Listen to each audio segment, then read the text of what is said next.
vers le président de l'Assemblée nationale qui l'attend au seuil de l'hémicycle, sans doute aussi avec le maire de la ville de Porto Novo ainsi que les membres du bureau de l'Assemblée nationale pour l'accueillir de manière solennelle et l'introduire au cœur de cet antre de la démocratie avant qu'il délivre son message sur le discours, pardon, son message sur l'état de la nation, l'état dans lequel il laisse le Bénin, il va laisser le Bénin à son successeur.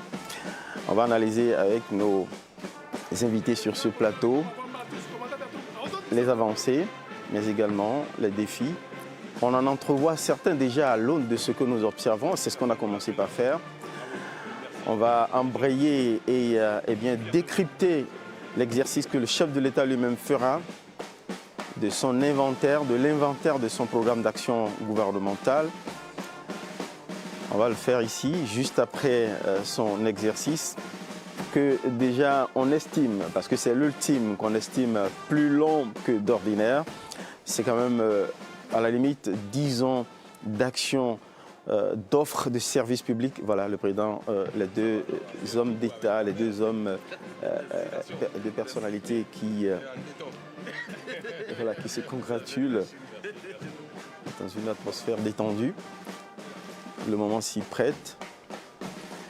Le président de l'Assemblée nationale, Louis Vlavonou, qui honore le patrimoine vestimentaire national, va à la rencontre du chef de l'État. Il devise pendant qu'il accompagne vers l'hémicycle, sans doute d'abord accueilli par les membres du bureau de l'Assemblée nationale, c'est le protocole républicain. Et à leur côté, le chef de la ville de Porto Novo, pour faire les honneurs au chef de l'État, avant qu'il partage avec nous son regard personnel sur l'effort qu'il a déployé pour faire avancer le Bénin au bout des 10 ans de mandat constitutionnel que le peuple lui a confié. Voilà, quelques instants d'échange avec les députés, membres du bureau du Parlement. Moment de courtoisie républicaine avant qu'on puisse avoir droit à son exercice républicain. Eugène Alassoupou, vous décriviez une trajectoire enthousiaste des avancées qu'on a pu observer avec Patrice Talon. Vous étiez carrément à la limite de votre regard, de votre analyse. Vous étiez sur la transformation de l'offre de formation. Est-ce que cela a pu induire, surtout pour accompagner la transformation industrielle? Parce que là, il faut des profils professionnels et pas que des profils généralistes qui, malheureusement, on l'a observé. C'est un constat patent partout dans tous les pays de l'Afrique dans la période post-coloniale. C'est qu'il y a une offre de formation qui est totalement en décalage avec les besoins de l'économie et même l'avenir. Et donc, c'était très important de transformer. On ne peut pas réussir une politique d'industrialisation du pays sans avoir des ressources humaines qualifiées.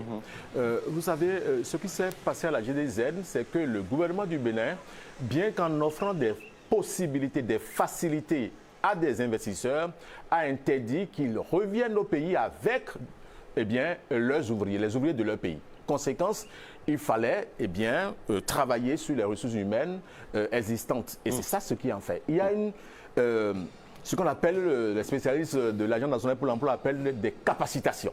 Des jeunes qui n'étaient pas formés, qui aujourd'hui, en 6 ou en 8 mois, ont la possibilité de travailler sur les machines et même hors des frontières. Ils sont équipés, en compétences techniques. Ne pas aller à la GDZ, pour quelqu'un qui n'est jamais allé à la GDZ, c'est un tort. Vous allez comment les jeunes travaillent, la qualité des machines. Et vous savez aujourd'hui que, en dehors du textile, que le Bénin fabrique du carreau. Le Bénin a sa marque de carreau aujourd'hui et qui est exporté dans la sous-région. Moi, j'en ai vu dans les pays voisins. Et donc, c'est des efforts.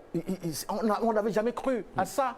Vous avez du textile fabriqué, exporté au quotidien, bien dans les pays. Il y a des marques que je n'appelle pas ici. On revient de loin. C'est un pari industriel quasiment gagné à l'aune. C'est un pari. Et je peux vous dire qu'au départ, il n'y a que le président de la République qui croyait à la GDZ.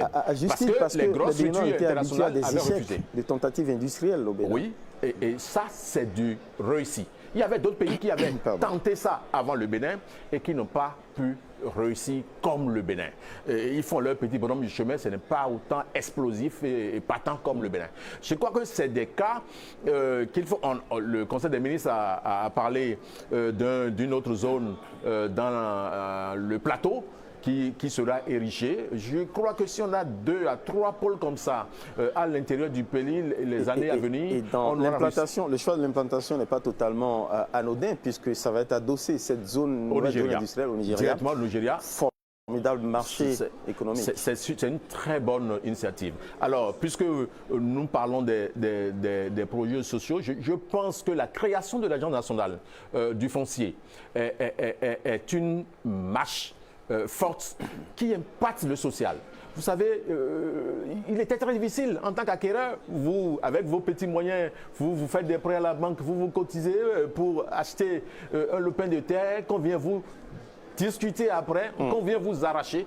Aujourd'hui, lorsque vous suivez la procédure de l'Agence nationale pour le foncier, du domaine et du foncier, eh bien, vous êtes hors de danger. Je crois que ce sont des choses qui sécurisent. C'est aussi capital pour les investissements. C'est capital pour les investisseurs, notamment pour les investisseurs étrangers qui vont venir dans le pays parce qu'on ne peut pas investir dans de l'insécurité foncière. Aujourd'hui, ce sont des avancées et ce n'est pas que pour les mouvanciers, ce n'est pas que pour les opposants, c'est pour tous les Béninois. Aujourd'hui, lorsque vous voulez acquérir une parcelle, vous êtes obligé de respecter les nouvelles lois en vigueur au Bénin. C'est une avancée majeure. Gracieux Makoko, c'est à vous de partager avec nous votre regard sur ce que Patrice Talon a pu offrir aux Béninois comme avancée, au regard aussi de ses promesses initiales. Il n'avait pas de grand cap qui nous avait été fixé. En fait, il n'avait pas un discours, je vais dire, au superlatif pour nous destiner, par exemple, des horizons de développement tels que des dragons de l'Asie, etc. Non, il a juste tracé un certain nombre de grands chantiers. Est-ce que, à vos yeux, les promesses ont été réalisées?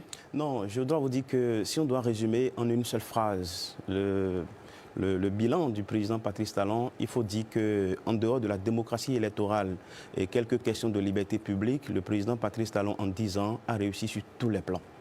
J'ai bien dit qu'en dehors de la démocratie électorale et de quelques questions de liberté publique, il a réussi réellement sur tous les plans, sur le plan infrastructurel, sur le plan éducatif. C'est vrai que la question de l'éducation, quand on l'évoque sous le régime du président Patrice Talon, les gens font tôt de s'intéresser à la question des AME, qui n'est pas une question anodine, bien entendu, mais on oublie qu'il y a eu de profondes réformes dans ce secteur-là. Il ne faut pas oublier, je vais faire un clin d'œil au Conseil national de l'éducation, qui est en train de faire un travail formidable. Je ne sais pas pourquoi le Conseil national de l'éducation ne communique pas sur ses actions, mais j'ai eu la chance de participer en tant qu'invité à l'une des assemblées consultatives du CNE, d'accord, au niveau de Golden Tulip, mais j'ai constaté depuis ce temps-là que vraiment sur le plan de l'éducation, beaucoup de choses sont en train d'être faites sous ce régime-là. Et avant, lorsqu'on se retrouve derrière son téléphone portable dans sa maison, et on avait l'habitude de faire des propositions pour dire bon, que le système éducatif irait mieux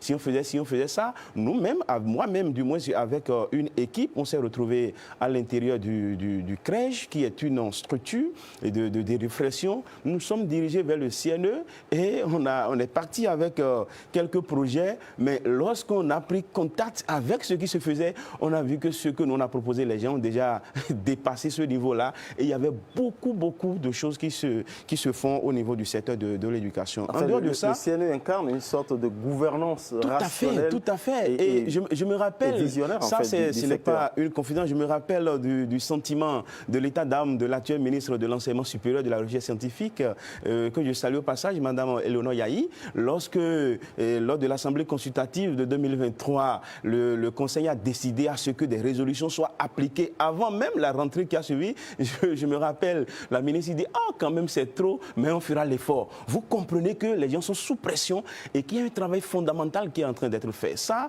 les gens n'ont pas communiqué suffisamment là-dessus. Je ne suis pas sûr que ce soit un atout. Il va falloir que les Béninois comprennent que dans le secteur éducatif, en dehors de la question des AME et autres, il y a fondamentalement beaucoup de choses qui sont en train d'être faites, qui sont déjà faites, je vais le dire maintenant. Donc il y a une démarche prospective que vous saluez à travers cette gouvernance de l'éducation. Oui, bien entendu, parce que... Et cela est aussi tributaire de la qualité, justement, des personnalités, des compétences qui sont appelées pour diriger ce conseil et faire des propositions. Vous voyez, on parle de professeur Noël Baguidi. Je vais vous rappeler le discours du président Patrice Talon lors de l'installation. Il parle d'un intellectuel moralement intègre et scientifiquement productif. Ça résume beaucoup de choses. Ça, je vous rejoins pour vous dire que ce conseil n'est pas dirigé par des plaisantins. Et lorsque le conseil veut travailler, il suffit simplement de prendre le cadre légal qui encadre ce conseil et regarder le profil de ceux qui sont en train de travailler, ceux qui mènent la réflexion et voir ce que ça a donné. Monsieur Alosupo a parlé du secteur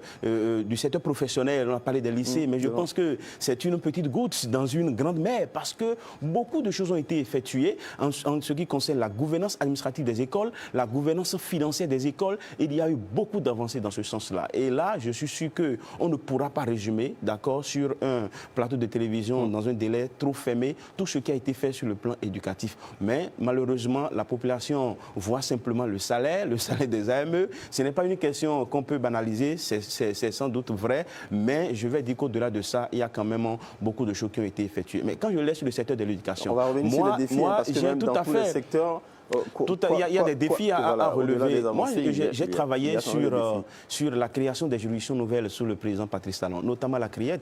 Je pense que le livre que j'ai écrit sur le fonctionnement de la CRIET est pratiquement le seul qui existe aujourd'hui. Si ma mémoire est bonne, si j'ai bien suivi les choses, mais je dois vous dire qu'en dehors des procès, tout ce que la CRIET a fait, en dehors des procès qui concernent soit les hommes politiques ou les hommes riches, ce sont ces deux types de procès qui font polémique dans la République. En dehors de ça, vous voyez que tout le reste est salutaire. Il y a beaucoup de décisions qui ont été rendues. Il y a beaucoup de, entre griffes, fossoyeurs de l'économie nationale que cette juridiction a fait rendre gorge. Il y a l'agent judiciaire qui est devenu... Oui, bien entendu, c'est ça. Parce que vous savez, quand on parle de la réalisation des droits de l'homme...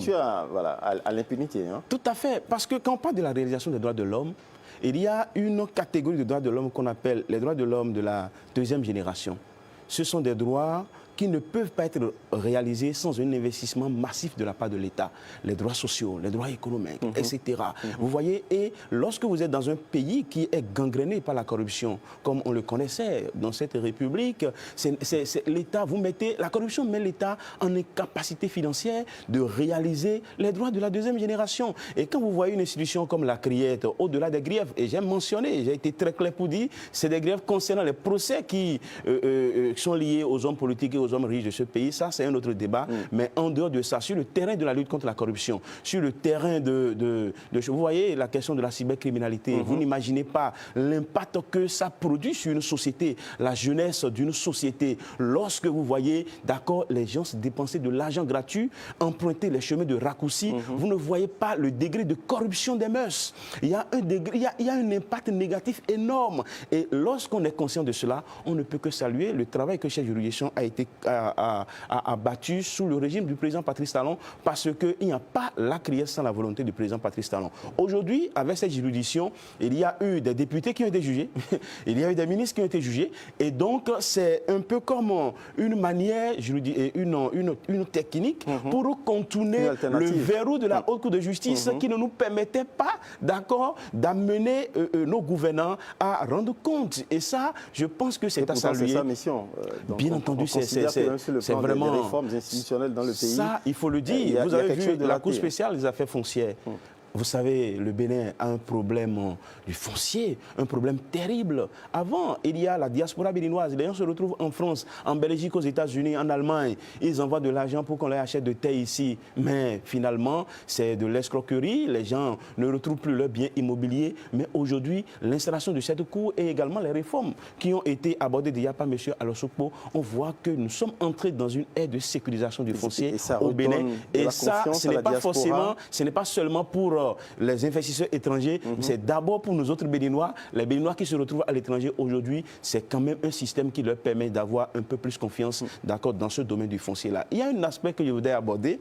Et M. Alosokpo l'a abordé, la question des concours. La question des concours. Moi, je peux vous dire que parmi toutes les réformes du président Talon, ça, je l'ai beaucoup salué.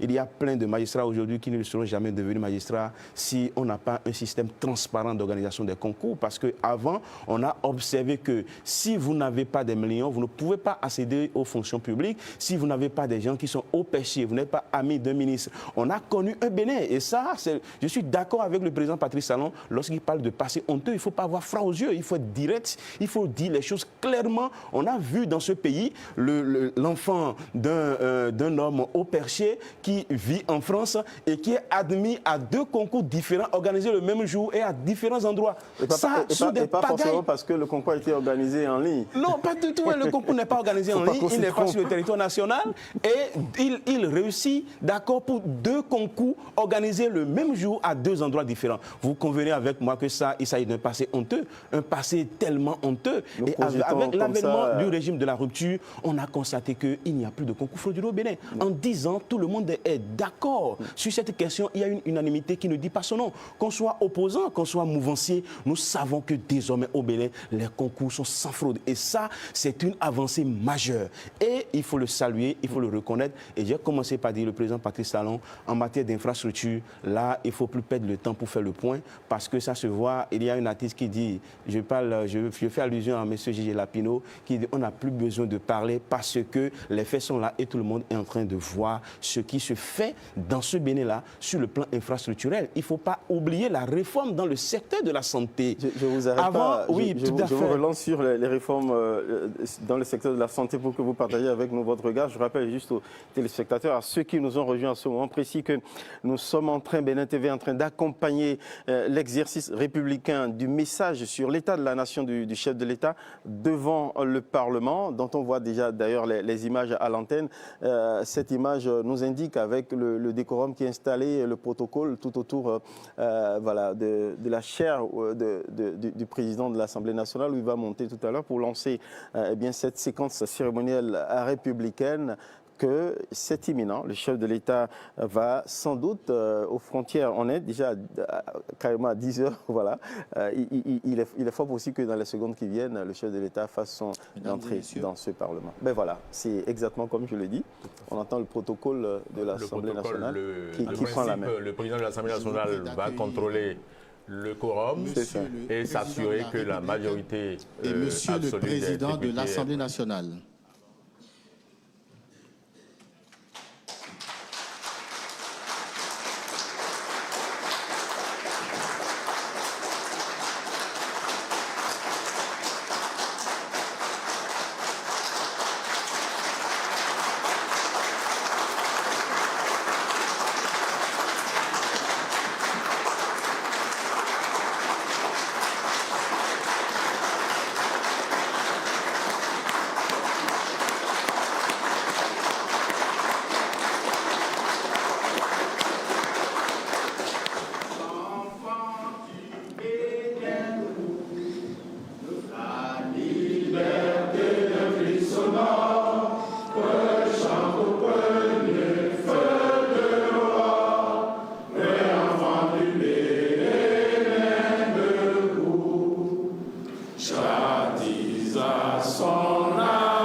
On change, c'est bon.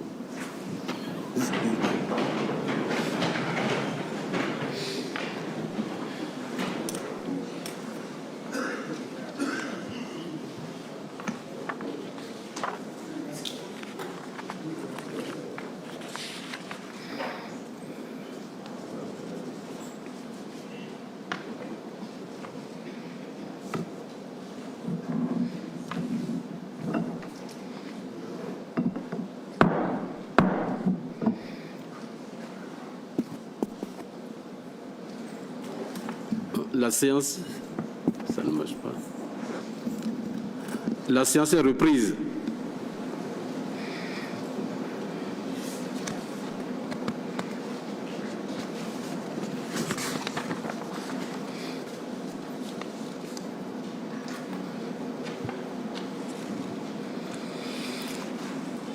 Excellence, Monsieur le Président de la République, Messieurs les membres du bureau, Messieurs les membres de la conférence des présidents, Messieurs les ministres, chers collègues députés, honorables invités, autorités civiles et militaires, notamment la préfète de Lomé, le maire de la ville de Porto-Novo et le haut commandement militaire.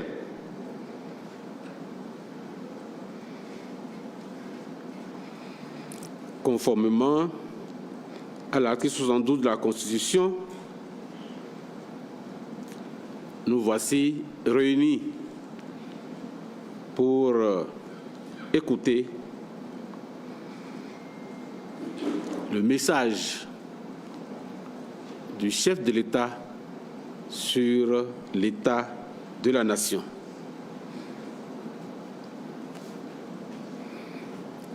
Alors, je voudrais demander au premier secrétaire parlementaire de nous lire l'article 72 de la Constitution. Merci, Monsieur le Président. Article 72 de la Constitution. Le président de la République adresse une fois par an un message à l'Assemblée nationale sur l'état de la nation. Il peut aussi, à tout moment, adresser des messages à l'Assemblée nationale. Ces messages ne donnent lieu à aucun débat. Ils peuvent toutefois inspirer les travaux de l'Assemblée nationale. Fin de lecture, Monsieur le Président. Alors, Excellence, Monsieur le Président de la République,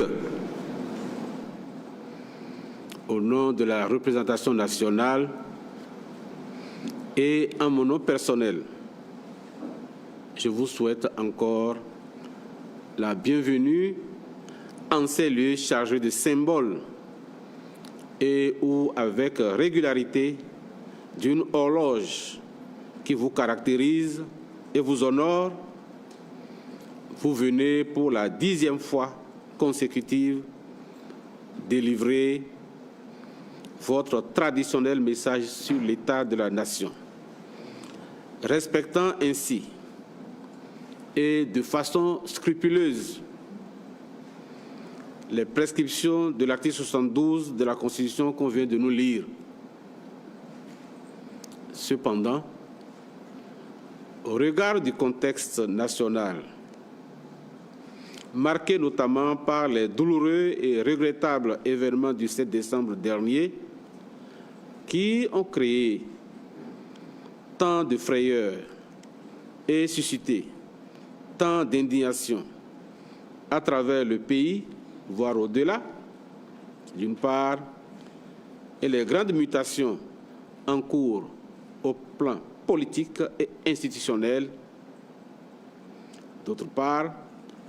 Jamais auparavant un discours sur l'état de la nation qui apparaît par ailleurs comme un véritable testament politique, n'aura été attendu avec autant d'impatience, aussi bien par les membres de l'Assemblée nationale que par le peuple béninois tout entier qu'il représente. C'est pourquoi je voudrais, avec la déférence requise, Monsieur le Président,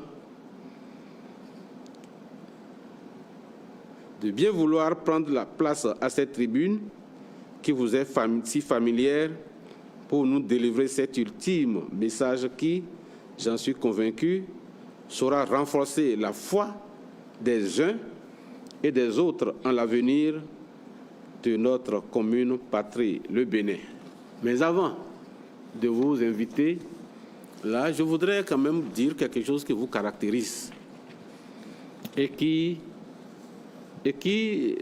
sous-tend notre admiration par rapport à ce que vous êtes. On n'invente pas la roue.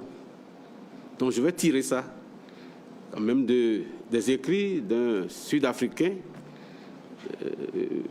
qui est dans le théâtre, qui est dans l'évangélisation aussi, Sud-Africain, du nom d'Edouard Lobolo. Pour ceux qui sont souvent dans les évangélisations, je ne veux pas vous évangéliser, hein, ce n'est pas ça, non, loin de là. Il disait ceci: le pouvoir, lorsqu'il n'est pas équilibré par la sagesse et la vertu, devient une drogue pour l'âme.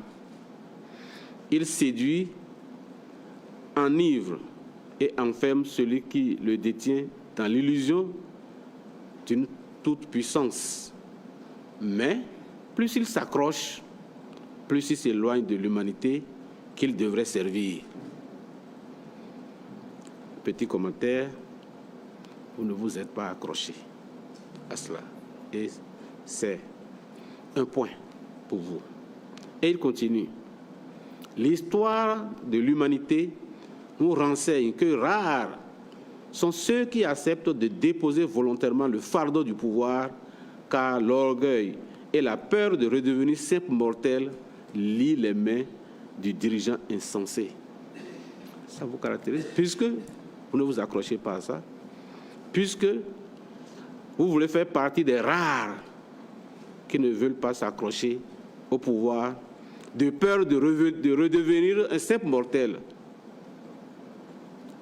Et ensuite, il termine en disant que le vrai sage, ce n'est pas celui qui prend le pouvoir, mais celui qui sait quand il faut le quitter. Et vous avez choisi vous-même quand il faut le quitter malgré les pressions. C'est ça qui vous caractérise. Je vous invite maintenant à délivrer votre message, s'il vous plaît.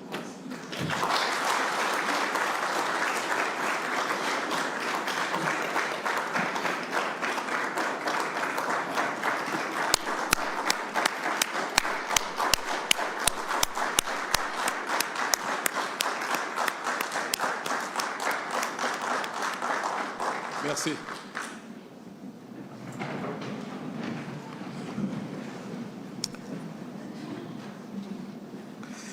J'espère que je ne vous décevrai pas par la brièveté de mon message. Le président a dit tout à l'heure que c'est le message le plus attendu. Mais en général, les au revoir doivent être courts et brefs, pour que l'émotion ne monte pas trop. Je peux vous dire que ce n'est pas sans émotion que je me tiens devant vous ce matin pour mon dernier message dans cette posture. Monsieur le Président de l'Assemblée nationale, Mesdames et Messieurs les membres du bureau de l'Assemblée nationale, président de commission et président de groupe parlementaire, Mesdames et Messieurs les députés. Pour une 10e et dernière fois, j'ai l'honneur de vous présenter en votre qualité de représentant légitime du peuple béninois et délégataire de sa souveraineté en matière législative, mon appréciation de l'état de notre nation. 65 ans après notre accession à la souveraineté internationale, la nation béninoise, issue du regroupement des royaumes qui constituaient jadis notre actuel territoire, s'est solidement constituée et son unité s'est renforcée. La communauté nationale vit en bonne harmonie et aucune tension ethnique, religieuse ou sociale ne s'observe au point de constituer un risque pour la paix et la cohésion interne. L'intégrité du territoire national est préservée en dépit des agressions sécuritaires extérieures qui éprouvent nos forces de défense et de sécurité dans certaines localités frontalières. Mesdames et Messieurs les députés, je confirme ainsi que les fondamentaux constitutifs de la nation dont nous avons hérité sont bien préservés, voire renforcés. Pour le reste, qui relève de notre mission de construction au quotidien, en vue de l'amélioration constante des conditions de vie de nos concitoyens, l'état des lieux est aujourd'hui rassurant et prometteur, même si l'héritage n'était point confortable à l'entame de la décennie qui s'achève. Mon souhait ce matin n'est pas de dresser sur les 10 dernières années qui s'achèvent le bilan de notre action commune dans les différents domaines qui conditionnent notre développement économique et notre bien-être. Ce qui importe désormais pour nous, 65 ans après la prise en main de notre propre destin commun, c'est à mon sens la réponse aux questions fondamentales ci-après. Le Bénin a-t-il enfin trouvé la voie pour son développement? A-t-il entamé son progrès de sorte à devenir, lui aussi, un pays développé, susceptible de se passer de l'aide au développement apportée par d'autres et parfois avec mépris? Est-il un pays où l'éducation nationale, la formation technique et professionnelle, la route, l'eau, l'électricité, l'emploi, la santé, le cadre de vie durable, assaini et beau, la sécurité et la paix progressent chaque jour? Est-il un pays qui ne fait plus honte à ses enfants, mais leur apporte plutôt fierté et espoir? Un pays que d'autres admirent et envient. Autrement dit, le Bénin est-il aujourd'hui un pays où tout s'améliore jour après jour, où l'espoir est désormais permis, de sorte que ce qui n'est pas encore acquis ne paraisse plus inaccessible? Honorables députés, représentants du peuple béninois tout entier, la réponse à cette question fondamentale est oui.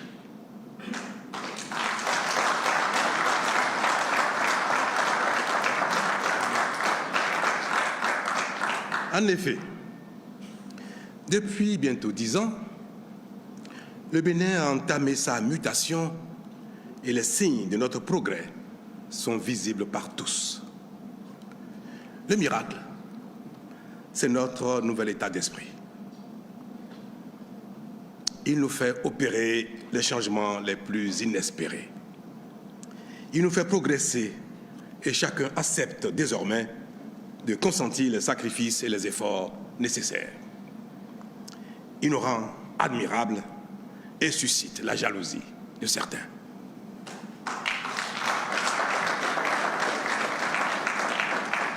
Ce nouvel état d'esprit est le résultat du courage, dont a fait preuve l'ensemble des responsables politiques en charge de notre commun destin depuis bientôt 10 ans. Par ce courage, des réformes pertinentes, jadis inespérées, ont été opérées dans tous les domaines et ont été, peu à peu, appropriées par chacun pour devenir le fer de lance de nos prouesses. Dans le domaine politique en particulier, nous pensions, à la sortie de la conférence nationale, que la proclamation de l'état de droit, de la démocratie et de l'économie libérale suffirait pour faire de chaque acteur politique un responsable vertueux et un dirigeant compétent de bonne foi. Nous pensions que les acquis de la conférence nationale suffiraient pour induire la bonne gouvernance et produire le développement, quelle que soit l'organisation et les règles de la compétition politique. Hélas, non. Bien que chacun ait constaté cette terrible réalité et souhaité haut et fort la revue du système politique partisan, la définition et la mise en œuvre d'une réforme politique sérieuse n'ont pas été aisées et continuent de nous éprouver. Aujourd'hui encore, il persiste en notre sein une certaine divergence sur les profondeurs qu'il reste à atteindre en cette matière pour mettre le Bénin définitivement à l'abri de nos travers, nous les acteurs politiques. Honorables députés, ma conviction est que un effort qui s'avère nécessaire, mais qui est à moitié consenti, est vain. C'est pour cela que nous avons raison d'aller au bout de la réforme, de la refonte de notre modèle politique pour l'adapter à nos réalités en vue d'asseoir durablement notre développement engagé.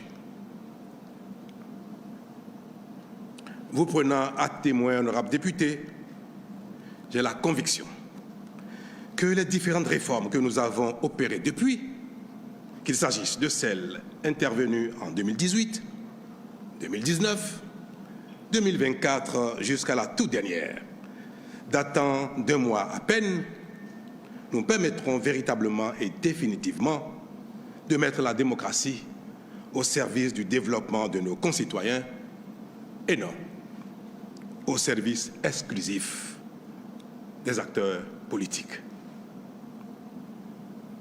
Ainsi, diriger la nation béninoise ne doit plus être perçu comme un droit, mais plutôt comme un devoir qui requiert de la disponibilité, de la vision, de la compétence et de l'abnégation. C'est pourquoi, de plus en plus, la démocratie se définit essentiellement chez nous au Bénin comme un facteur de développement et de promotion du bien-être citoyen. Elle n'est plus un prétexte de pagaille, de corruption et d'impunité.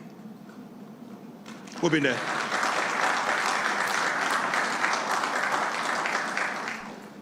désormais, il ne suffit plus d'être un harangueur de foule, un vendeur d'illusions proclamé acteur politique pour s'emparer de notre destin commun sans autre projet que celui d'en jouir tout seul avec ses partisans.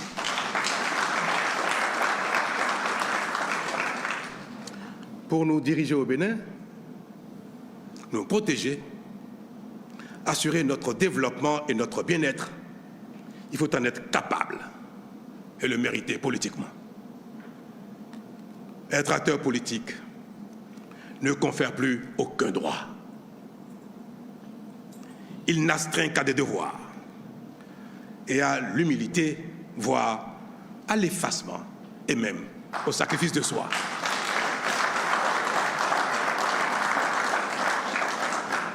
Monsieur le Président, Mesdames et Messieurs les députés, si tel est l'état des lieux en ce qui concerne notre modèle de démocratie désormais au Bénin, pourquoi devrions-nous en rougir parce qu'il n'est pas la copie conforme de ce qui se fait ailleurs? Pourquoi? Mais est-ce que le Bénin est la copie conforme de notre pays dans le monde? Mais non.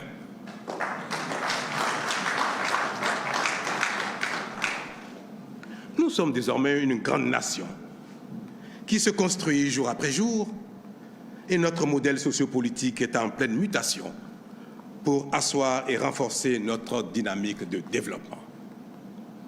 Mais une telle transformation ne peut s'opérer sans difficulté, nous l'observons. Les incompréhensions, les résistances et même les heurts qui nous éprouvent sont inhérents à toute transformation sociétale significative. Ils sont la preuve que nous sommes sur le bon chemin. Aucune œuvre humaine n'étant parfaite, nous corrigerons et ajusterons notre modèle au fil du temps.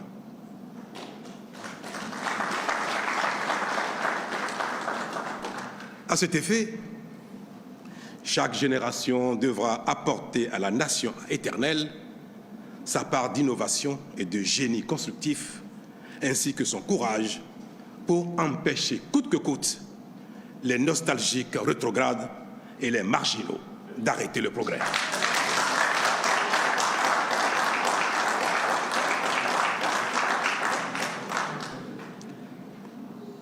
C'est en cela que je voudrais, Monsieur le Président, Mesdames et Messieurs les députés, saluer et rendre hommage à l'ensemble des forces de défense et de sécurité de notre pays.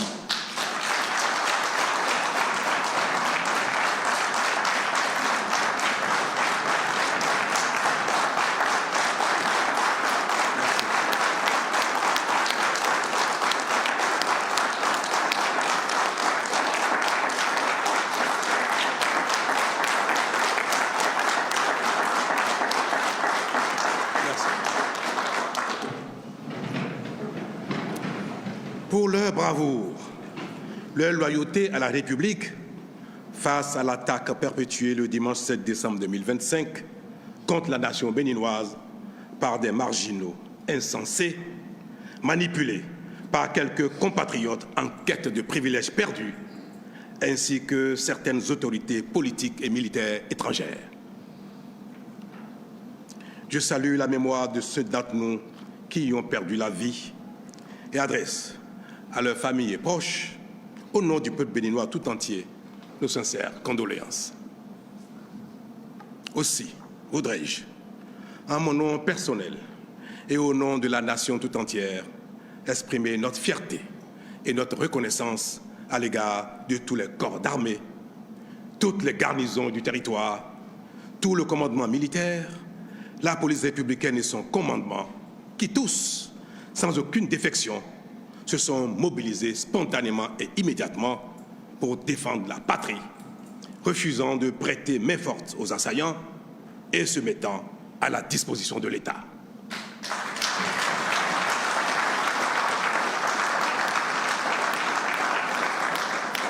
De même, j'exprime à l'égard de tous les dirigeants, de toutes les institutions de la République, notre fierté et notre reconnaissance pour leur attachement à l'ordre constitutionnel tel qu'ils l'ont exprimé dans les minutes qui ont suivi l'attaque. À l'endroit du peuple béninois, dans sa grande majorité, j'exprime notre fierté pour son refus de soutien à la forfaiture et son attachement à la démocratie et à l'ordre constitutionnel. Monsieur le Président, Mesdames et Messieurs les députés, tout cela n'est-il pas l'illustration d'un état d'esprit nouveau, caractéristique d'un Bénin qui grandit? Les grandes nations, ce ne sont pas seulement celles qui ne sont jamais éprouvées, ce sont également celles qui sont capables de faire face aux épreuves avec efficacité. En cela, notre pays, le Bénin, a donc franchi un palier décisif dans son parcours, sa construction, ses valeurs et son développement. Quant à ceux d'entre nous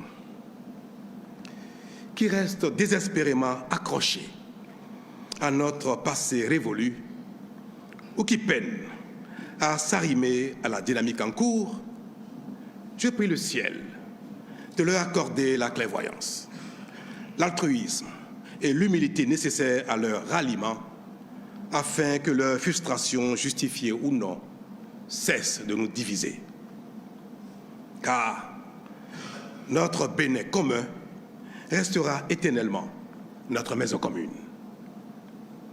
Nos divergences ou insatisfactions des temps présents ne doivent en aucun cas compromettre l'intégrité de la nation et son avenir.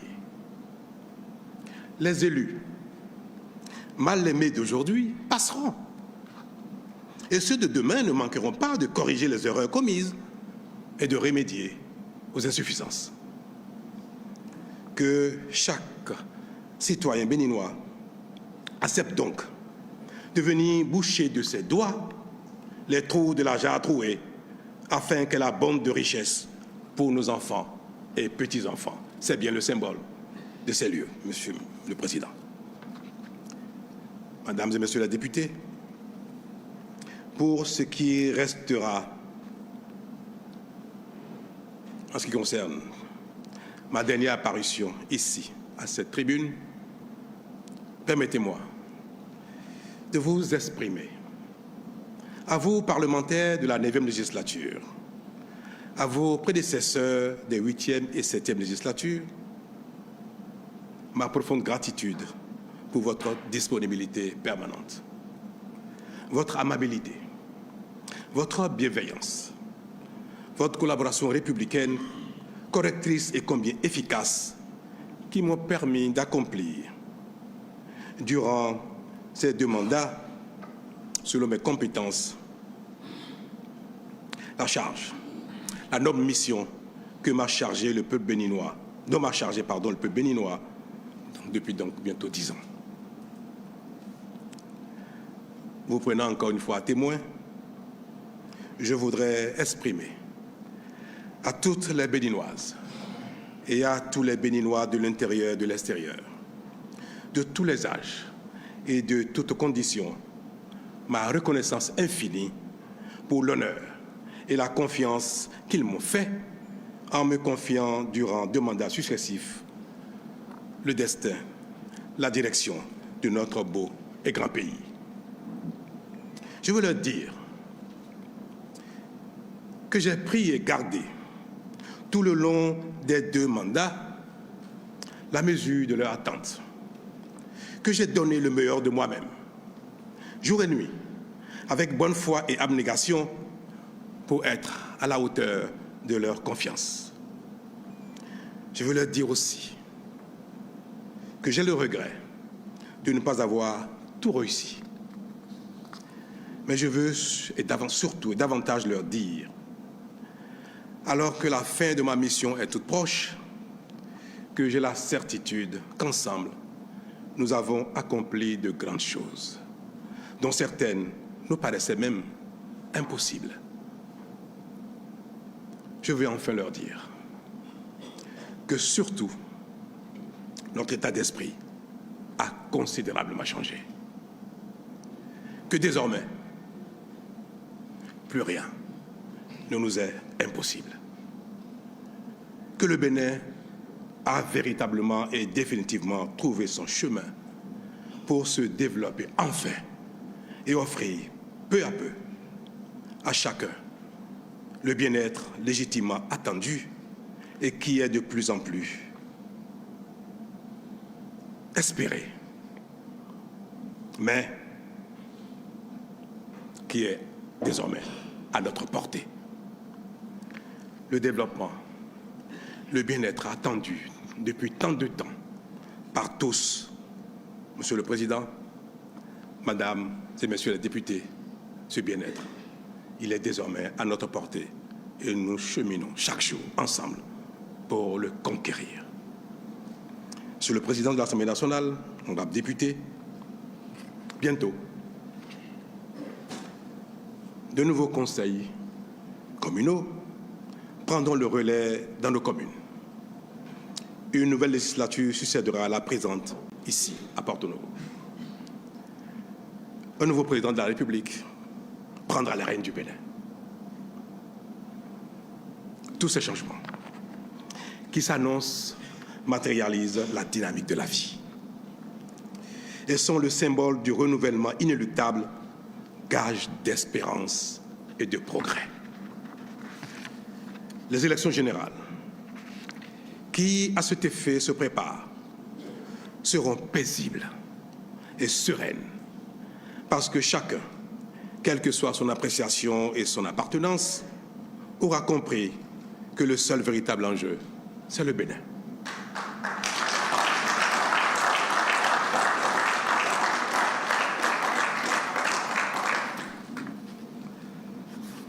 Mesdames et Messieurs les députés, représentants de la nation tout entière,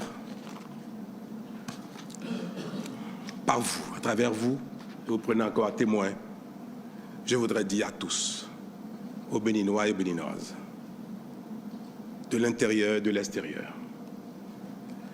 que nous n'avons aucune raison de craindre l'avenir. Je veux leur dire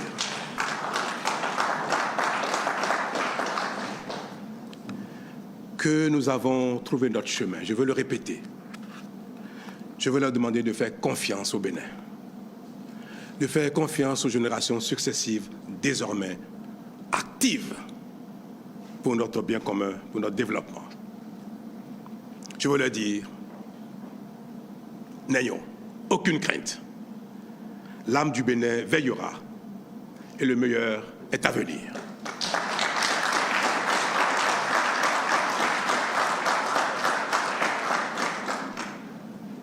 Telles sont ma prière et mes vœux pour l'année 2026 qui s'achève, ou qui s'annonce plutôt, pardon, je vais trop vite, hein. 26 n'est pas encore arrivé. Je disais donc tantôt que telles sont ma prière et mon vœu pour l'année 2026 qui s'annonce pleine d'allégresse et de réussite pour le Bénin.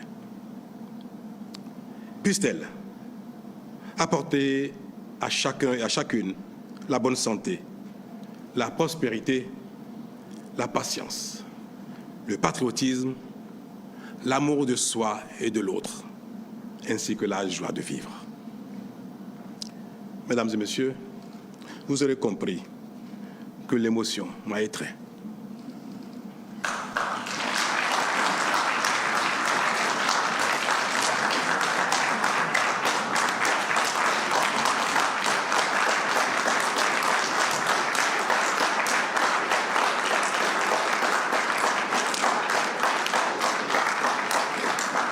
Il est difficile de se quitter quand on s'aime. Mais la grandeur de l'âme, le devoir, l'amour requiert qu'il faut savoir se quitter, savoir se dire au revoir pour laisser la place à d'autres.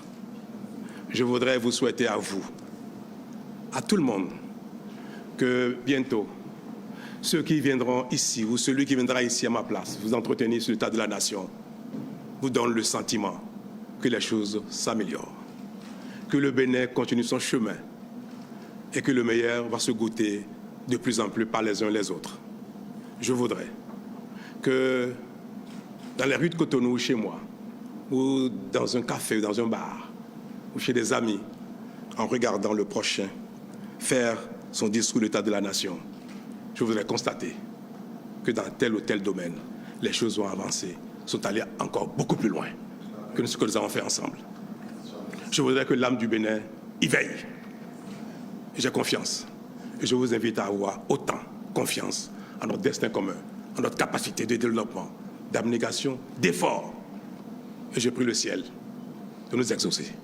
Merci.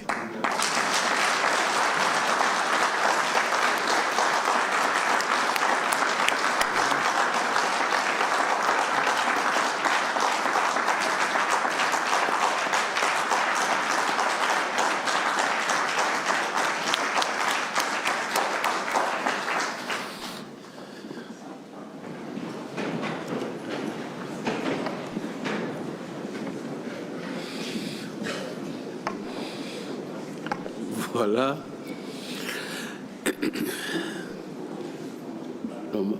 Il n'y a pas de commentaires, comme l'indiquent nos textes de la République. Néanmoins, je voudrais dire combien l'émotion est grande. Et la fin du discours malgré les applaudissements, a assombri les visages. Et moi, ça me rappelle juste quand Jésus voulait quitter, quand il a rassemblé les disciples, ce qu'il a dit dans Jean 17, « Mon âme est triste à mourir, je veux que vous gardiez votre unité. Je ne vous appelle plus serviteurs, mais mes amis. » Et l'intensité de cette émotion, de cette charge émotionnelle qui envahit notre hémicycle, nous fait penser à ces maximes qu'on nous apprend sur les bancs. Les changements même les plus souhaités ont leur mélancolie. Alors, nous vous souhaitons bon repos, le repos du guerrier, parce que vous avez combattu le bon combat. Et maintenant, la palme d'or est attendue pour être remise en mai 2026. Chers collègues, nous sommes au terme des prescriptions constitutionnelles. Nous allons suspendre la séance et elle reprendra dès que vous serez invités par les canaux habituels. La séance est suspendue. Mesdames et messieurs, je vous prie de saluer le retrait du chef de l'État et du président de l'Assemblée nationale.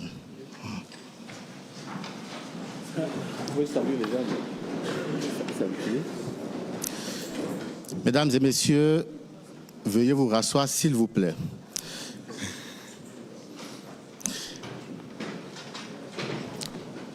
Nous procéderons à une phase des salutations d'usage.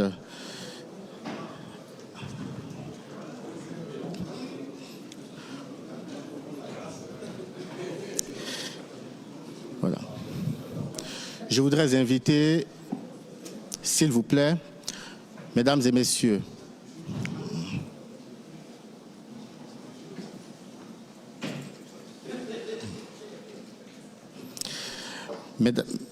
Mesdames et messieurs les membres du gouvernement, à faire leur civilité aux deux hautes autorités.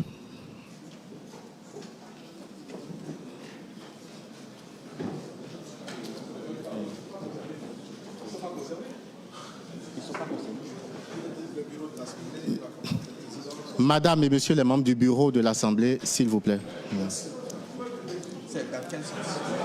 Oui, l'arrivée se fera par la droite et vous retournez à vos sièges par la gauche.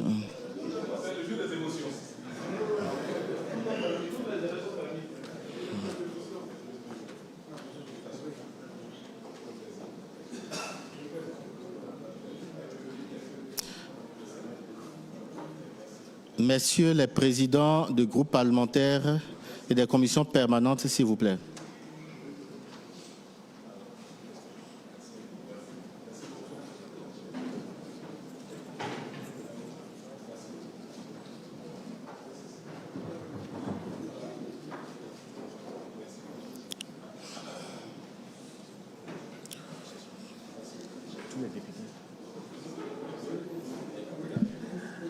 Chers invités, un discours chargé d'émotion, ce n'est pas un grand discours. Hein. Le message sur l'état de la nation, l'ultime de Patrice Talon, ce n'est pas un grand discours marqué d'un chapelet de satisfecit. Mais il est allé toucher des points essentiels. On va suivre la suite de la cérémonie avec les salutations qui sont réservées au chef de l'État.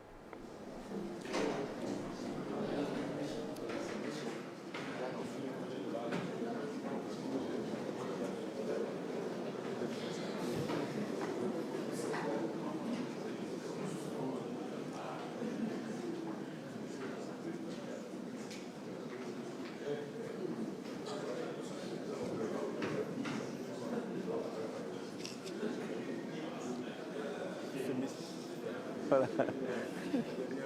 Tout à fait. Cette procédure-là, que les députés auront la possibilité d'être en contact comme ça avec le chef d'État. Maintenant, après la charge, il y a les amitiés qui continuent. Absolument. Il y aura d'autres possibilités de se voir. Et il y a la campagne qui s'annonce aussi, la campagne des élections communales, législatives et la présidentielle après. Je crois qu'il y aura une convergence d'efforts de l'ensemble des partis qui supportent le candidat pour que ce que le président de la République a souhaité que les efforts continuent au-delà de son mandat, soient maintenus et entretenus. Vous savez que, je constate, vous savez, oui, avec Nicaise Fayon. Oui, c'est un moment solennel, un moment chargé d'émotion. Chacun veut le marquer. La puissance émotionnelle induite par le discours du président de la République. C'est très important. Vous savez, j'ai vu dans ses yeux un minimum de regret. Le regret d'avoir arrêté la marche, mais l'audace de quitter. Le président de l'Assemblée l'a dit et l'a félicité. Je crois que c'est la marque des grands hommes. Et Patrice Talon, je dirais que lui seul, il aura été un marquant phénomène politique. C'est une masse d'imagination, de capacité d'action. Qu'on l'aime ou qu'on l'aime pas, on doit reconnaître en lui la force de l'action, l'audace d'agir. Et il y a des chantiers sur lesquels nous avons trouvé, le chef de l'État et le gouvernement, qu'on n'aurait jamais pensé possible. Nous, les réformes politiques, ce n'était pas donné. Et on a avancé en 2017, il y avait beaucoup de scepticisme par rapport à ça. Mais on a évolué. Il y a eu des casses, il y a eu des difficultés. Et il a appelé à ce que ceux-là qui ont marqué leur opposition puissent retourner à la maison, soutenir la dynamique qui est en cours. Pas sa dynamique, parce qu'à partir de 2026, et précisément en mai, il aura quitté le pouvoir, mais avec celui qui vient, deux pouvoirs ne se ressemblent jamais absolument. Deux hommes ne se ressemblent jamais à la gestion, à la tête d'un pays. Il y aura certainement... Chacun avec sa marque, sa marque. Il y a des acquis. Il y a des acquis et sur ces acquis, celui qui va lui succéder va étoffer ses actions pour le bien-être des Béninois. Tout ce que le chef d'État a dit là, dans ce discours de 26 minutes bien chronométré, c'est la convergence des efforts pour le bien-être du pays et des citoyens. Pour nous, c'est essentiel et il a continué à exprimer cette conviction qu'il a nourrie depuis 2016 à la tête du pays. Parfois, on l'a accusé de faire des pas forcés sur un certain nombre d'actions, mais au bout du compte, le résultat est là, le résultat est palpable.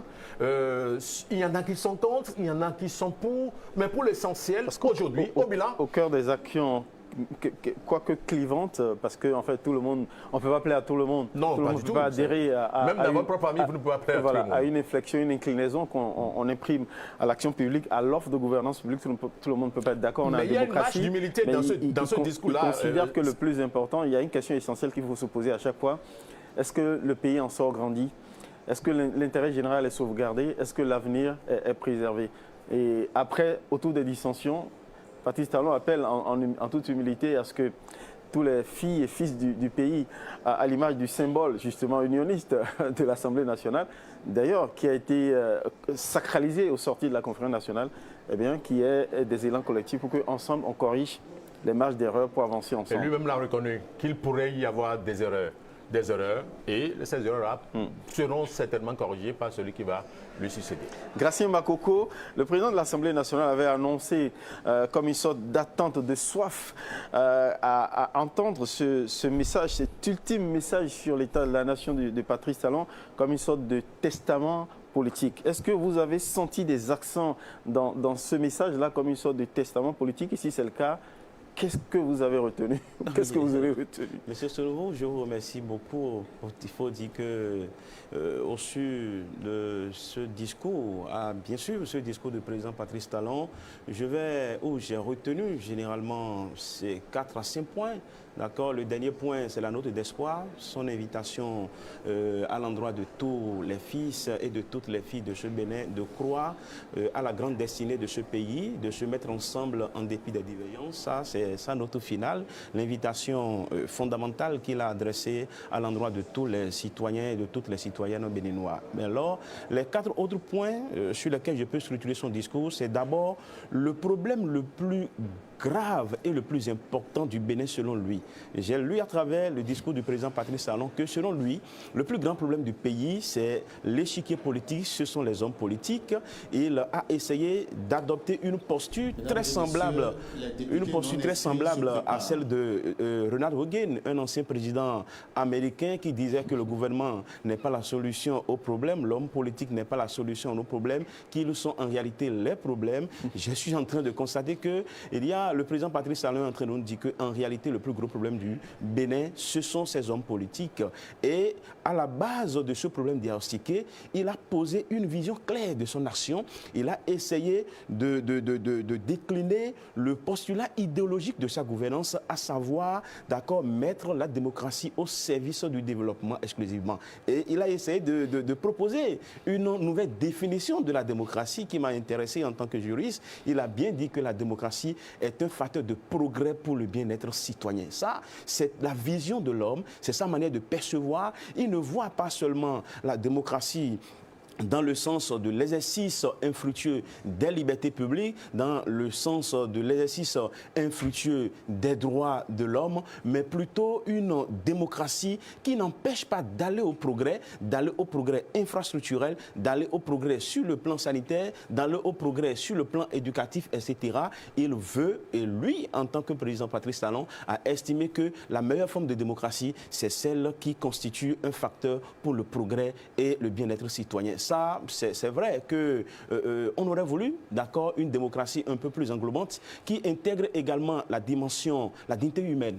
La dignité humaine parce que, tel qu'il a pensé, c'est vrai que c'est une solution conjoncturelle à un problème réel du Bénin, mais au fond, on aurait voulu que celui qui va le suicider puisse essayer, d'accord, d'épouser cette vision de la démocratie, mais rechercher à intégrer également la dimension la dimension qui concerne la condition humaine, la dignité humaine, parce que c'est capital, puisque si nous avons le progrès matériel sans avoir un épanouissement personnel, ça ne va pas être forcément le développement dans son entièreté. Ça reste la vision de l'homme, ça l'a caractérisé. Et le troisième point, c'est les actions qu'il a menées. Et j'ai pu noter quelque chose quand le président Patrice Talon parlait des réformes. Il s'est plus appesanti sur les réformes politiques. Selon lui, c'est à ce niveau seul que les problèmes sont intervenus. Et ce n'est pas faux.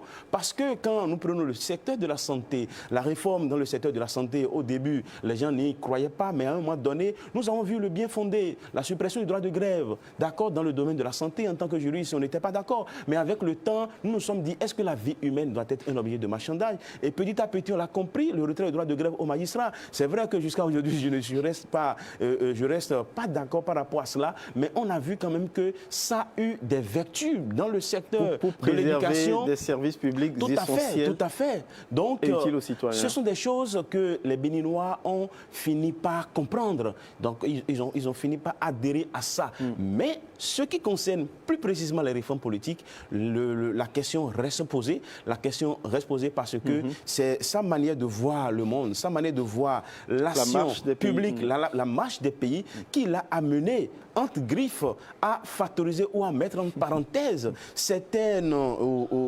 caractéristiques ou certains éléments de la démocratie telle qu'on l'a connue avant lui. Libertaire. Voilà, donc on ne va pas le dire, mais dans une certaine mesure, il faut quand même dire que c'est un homme qui a diagnostiqué un problème et il a posé clairement son mode d'action, son idéologie, d'accord, de développement, et après il a agi. Il convient lui-même que sur le plan politique, son action ne fait pas unanimité. Nous sommes d'accord que dans les autres domaines. Il n'y a pas trop de débat sur le terrain politique, c'est un élément. Mais le président Patrice Talon, dans son discours, a sorti une phrase très forte. Il a défini ce qu'on appelle, on peut appeler le profil de l'homme politique béninois après lui. Le profil, il ne s'agit plus simplement d'être un harangueur de foule pour présider à la destinée de l'État du Bénin, pour animer les institutions de l'État, pour d'accord se retrouver à un niveau élevé au niveau de notre République. Il va falloir allier à la capacité de mobilisation de l'électorat, la compétence, et il a parlé également de l'abnégation. Et ça me rappelle les derniers mots ou les dernières volontés du roi Rouibadia. C'est vrai que le Bénin, c'est Niki, c'est tout, mais ça c'est juste, ce n'est pas pour diviser et que les téléspectateurs me pardonnent, mais j'illustre à travers les derniers mots du roi Rouibadia qui a détaillé également le profil de celui qui va lui succéder. Et le roi Rouibadia a fait allusion à un élément caractéristique que je voudrais que le président Patrice Talon puisse ajouter ou que nous essayons d'ajouter au profil de l'homme politique. Il doit être un homme affectueux. Les peuples sous-développés ont besoin d'abord de cela parce que, vous savez, les gens n'arrivent pas à encore manger. Tous les problèmes demeurent urgents. Et lorsqu'on fait le développement, la beauté, c'est quelqu'un qui est en train de souffrir quelque part. Et lorsque nous restons dans une démarche d'affection, avec les mots, on peut déjà guérir à moitié la misère de quelqu'un. Et donc, dans cet élan global, ça va nous permettre de construire le grand Bénin que le président Patrice Talon a contribué à bâtir. Parce qu'il ne faut pas se mentir, c'est un homme qui a posé des pas déterminants.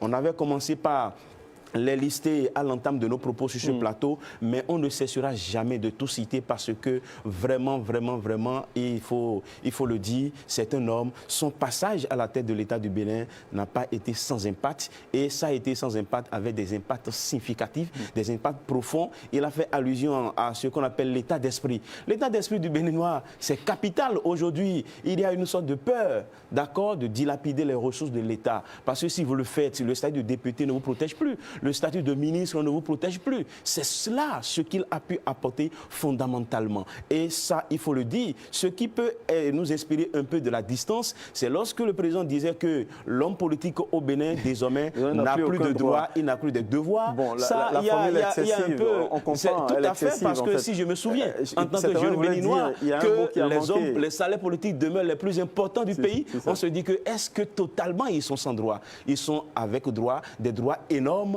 Il va falloir dans ce sens que, puisque nous voyons aujourd'hui que la vision du président Patrice Talon, c'est que les hommes politiques aient davantage de devoirs. Et pour cela, il va falloir que nous puissions initier des réformes pour revoir à la baisse l'exorbitance de leurs droits, parce qu'ils ne continuent pas à en avoir. Aujourd'hui, nous avons des députés retraités, et lorsque le député, il sait l'État à l'hémicycle, il participe à l'adoption des lois, après, il a une retraite, il ne nous dit pas jusqu'à quand ça va finir. Quand c'est dans des pays comme le Bénin, où les ressources sont limitées, où toutes les questions sont urgentes, il va falloir que j'envisage ou j'entrevois... Il y a une sorte de rationalisation des privilèges. Tout à fait. Il y a une sorte de rationalisation des privilèges. Et je pense que notamment pour les députés retraités, il va falloir... Ça embête un peu la jeunesse à laquelle j'appartiens. Lorsque nous sommes là, les gens n'ont pas encore le travail. C'est vrai qu'il y a beaucoup d'efforts qui ont été effectués sur le plan de l'emploi, mais il va falloir quand même que les privilèges qui continuent pas à exister, qui n'ont pas été totalement annulés, notamment au niveau des hommes politiques. C'est pourquoi ne pas prendre l'exemple de la Suisse. On peut comprendre que cela nourrisse des frustrations légitimes telles que nous les exprimons. Est-ce que l'esprit justement de donner des privilèges confortables aux élites politiques, aux élites qui gouvernent, c'est justement de leur éviter d'aller à la tentation de toucher aux ressources publiques et donc derrière une rigueur implacable lorsque des écarts surviennent? Non, vous savez, ça a été la vision du président Patrice Talon.